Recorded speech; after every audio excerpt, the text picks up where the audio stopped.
In 1937, Max Horkheimer published his book Traditional and Critical Theory. Now, in this book, he tried to explain why traditional theory could never be called critical theory. And explaining the reason, he said that traditional theory had never cared to examine how and why domination happens in society. Traditional theory had looked at social problems, but traditional theory had never questioned some things. And by not questioning some things, the issues relating to domination continued to remain as they were.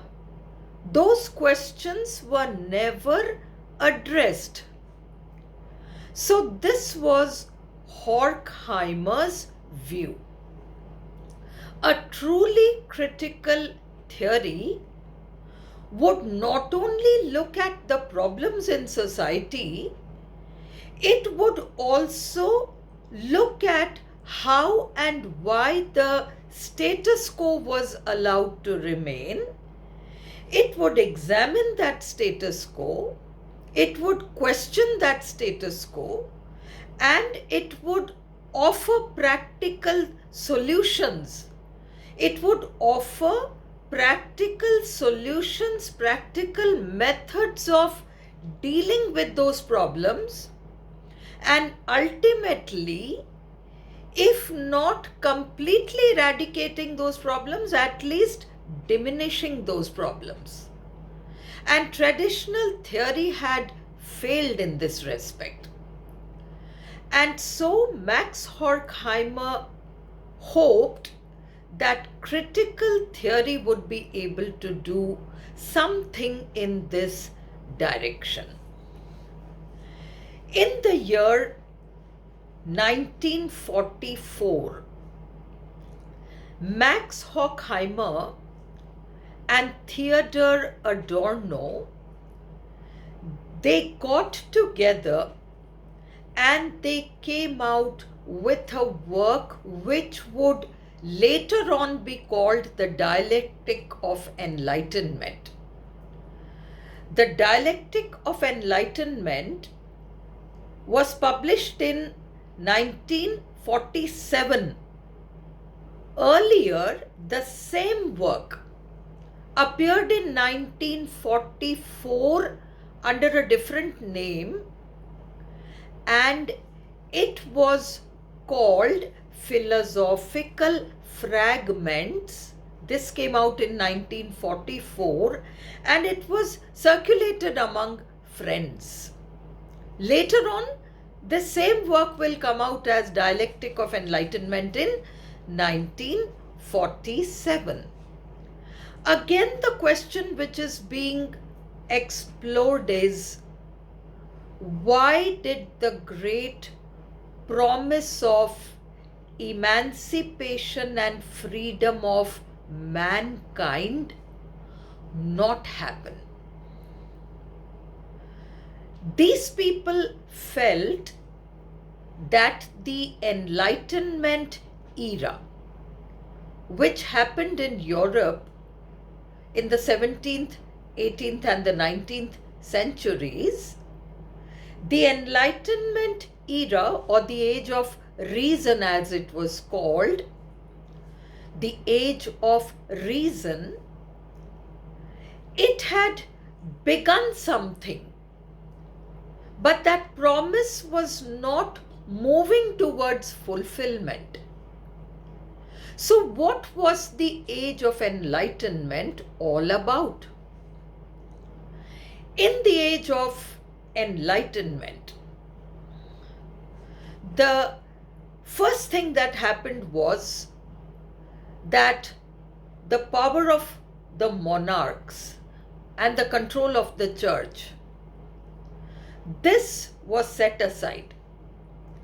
The intellectuals of the Enlightenment period, they spoke up for the supremacy of reason, and not only the supremacy of reason, also evidence of the senses. So these were to become important things in the age of enlightenment. And Immanuel Kant, he wrote an essay, and the question was, what is enlightenment? The question is, what is enlightenment? And the answer that was provided was, dare to know. Dare to know. Now, dare to know, which is included in this essay, is not something that Kant came up with. Actually, Horace, the Roman poet and critic, Horace had already used it, but Kant used it in this essay, and this became associated with Kant, dare to know. And people had started feeling that at last there was hope for the emancipation and freedom of mankind.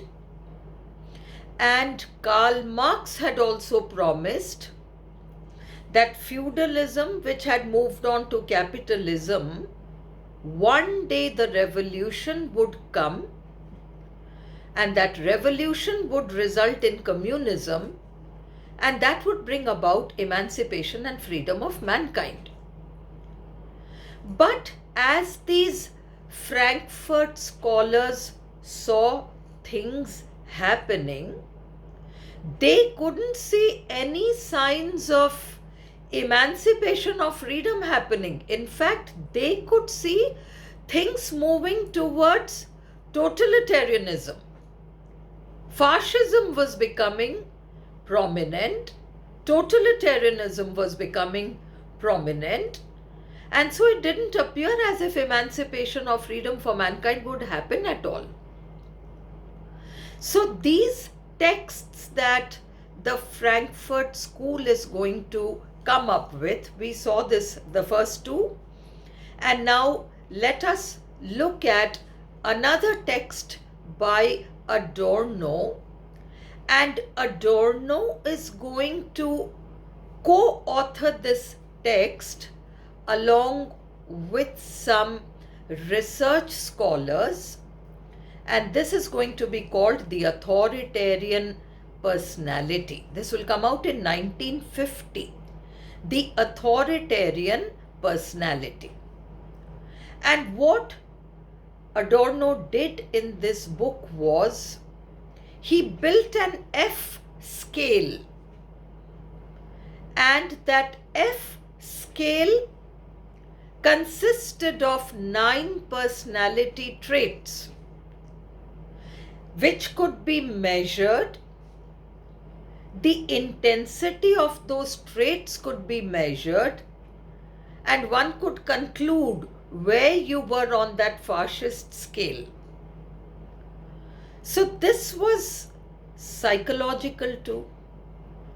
It was socio-psychological. In 1964, Herbert Marcuse will come up with his book, One-Dimensional Man. And in 1966, Adorno will come up with another work, Negative Dialectics. In between, he'll also come up with another book in which he will study cultural industrialization. So, the culture industry reconsidered. Culture industry reconsidered, reconsidering culture industry. So all these works together, they were questioning why the great promise shown by the Enlightenment age and the promise which had been put forth by Karl Marx had not borne fruit. And they realized that certain core issues had not been tackled, and that there was a missing link somewhere. Whatever Marx had spoken of, there was a little piece missing which these scholars now needed to explore, and so there was dissatisfaction because of this.